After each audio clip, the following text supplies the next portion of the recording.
श्री गुरुवे नमः। अज्ञानमोहान्धतमोपहाभ्यां विवेकवैराग्यनिधिप्रदाभ्यां विश्वेशतत्त्वं प्रतिबोधिकाभ्यां नमो नमः श्रीगुरुपादुकाभ्याम्। ओम शांति शांति शांति। प्रणाम भवन। श्वेता श्वेतोपनिषद स्वामी श्री अखंडानंद सरस्वती महाराज का दिव्य ग्रंथ, जिसमें भगवान हमारा जो है 27वां प्रवचन चल रहा है, अध्याय दूसरे के मंत्र नंबर 8 की व्याख्या। तो आज पेज नंबर है 363। आजकल लोग ब्राह्मण जन्म से मनुष्य का जन्म ऊंचा समझते हैं और पहले मनुष्य जन्म से ऊंचा ब्राह्मण का जन्म समझा जाता था, क्योंकि संस्कार के द्वारा कर्माधिकार संक्षिप्त कर दिया जाता था। मनुष्य के लिए बहुत सारे कर्तव्य हैं और ब्राह्मण के लिए कर्म संक्षेप करके उसको अंतर्मुख बनाने के लिए थोड़ा सा कर्तव्य है। तो मनुष्य से बड़ा ब्राह्मण, ब्राह्मण से बड़ा सन्यासी और सन्यासी से बड़ा ब्रह्म, क्योंकि उसमें सारे अभिमान निवृत्त हो जाते हैं। हमारा ब्राह्मण से मतलब संस्कार संपन्न जाति से है। क्षत्रिय भी संस्कार संपन्न जाति है, वैश्य भी संस्कार संपन्न जाति है, शूद्र भी संस्कार संपन्न जाति है, और असंस्कृत जो मनुष्य है, मनुष्य मात्र जो है, वह असंस्कृत है, माने उसके अंदर कोई संस्कार अभी डाला नहीं गया है कि तुम कौन हो और तुम्हारा कर्तव्य क्या। कर्तव्य का निश्चय होने पर एक विशेष जाति, विशेष ड्यूटी, विशेष ओहदा जो प्राप्त होता है, उसको संस्कृत जाति बोलते हैं। यह वर्णाश्रम का जो तत्व है, वह कोई साधारण तत्व नहीं है। इसका भी एक विज्ञान है, एक दर्शन है।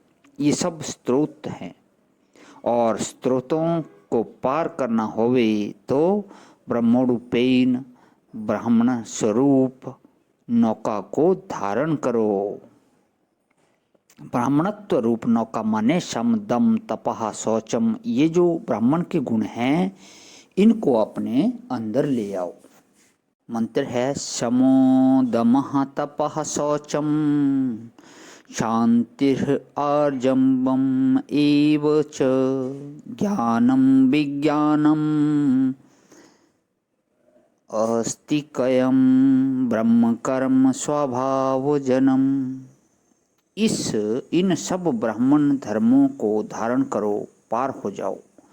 ब्रह्म माने वेद भी होता है, वेद का आश्रय लो, पार हो जाओ। ब्रह्म माने प्रणव, प्रणव ओंकार का आश्रय लो, पार हो जाओगे।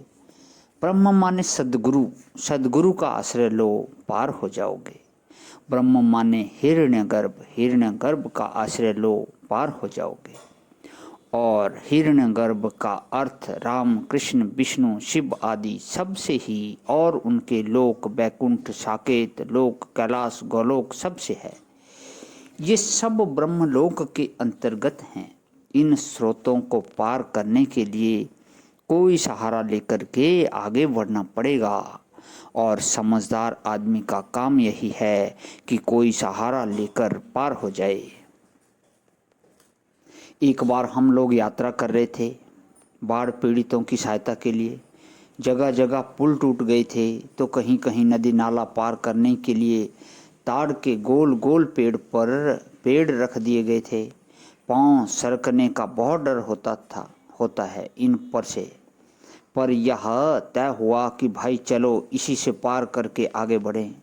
एक हमारे साथी थे, वे बोले कि चाहे हम सहायता करें कि ना करें, हम तो इस पर चढ़कर नहीं जाएंगे, लौट जाते हैं। और लौट गए।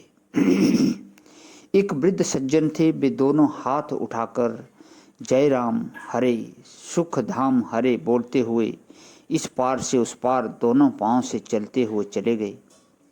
दूसरे ने कहा कि भाई हमारी तो इतनी हिम्मत नहीं है, हम पांव रखते हुए और हाथ उठाए हुए तो नहीं जा सकते, लेकिन बैठ करके दोनों हाथ से पेड़ को पकड़कर सरकते हुए पार हो जाएंगे। बोले चलो भाई ऐसे ही सही। अब एक तीसरे सज्जन आ गए, शान में कि हम सरकते हुए तो नहीं जाएंगे,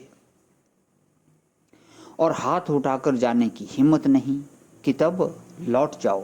और क्या कर सकते हो? तो भाई हाथ उठाकर जा सकते हो तो हाथ उठाकर चलो, और हाथ उठाकर नहीं चल सकते तो दोनों हाथ से पकड़कर सरकते हुए चलो, परंतु उस नाले को पार कर लो। इसमें कोई बेइज्जती की बात नहीं है, कोई इंसल्ट तुम्हारी नहीं होगी, काम तो बन जाएगा, पार तो हो जाओगे ना। इसलिए बाबा सहारा लेकर चलो। प्रणाम भगवान। आज यहीं विराम। ओम शांति शांति शांति।